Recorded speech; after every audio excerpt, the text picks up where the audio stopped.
কোন শালা বান মেরেছে, যার জন্য জলের মধ্যে পড়ে গিয়ে পায়ে মোচড় খেয়ে এখন মানে আমার পা ফুলে গেছে। এই যে জলের মধ্যে পা ডুবিয়ে রেখেছি, জলের মধ্যে পা ডুবিয়ে রেখেছি, তার মধ্যে ডাক্তারের ওষুধ চলছে, তার মধ্যে ডাক্তারের প্রথমের যে ওষুধটা সেটাও বলেছে খেতে। পুরানো ব্যথায় প্রচণ্ড লেগেছে, কোন শালা বান মেরেছে কে জানে।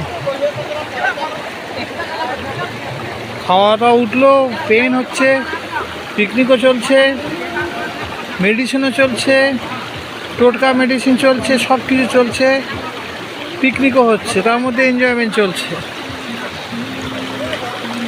যাই হোক, ভগবানের কৃপায় চালিয়ে যাই। হরে রাম হরে কৃষ্ণ, রাধে রাধে।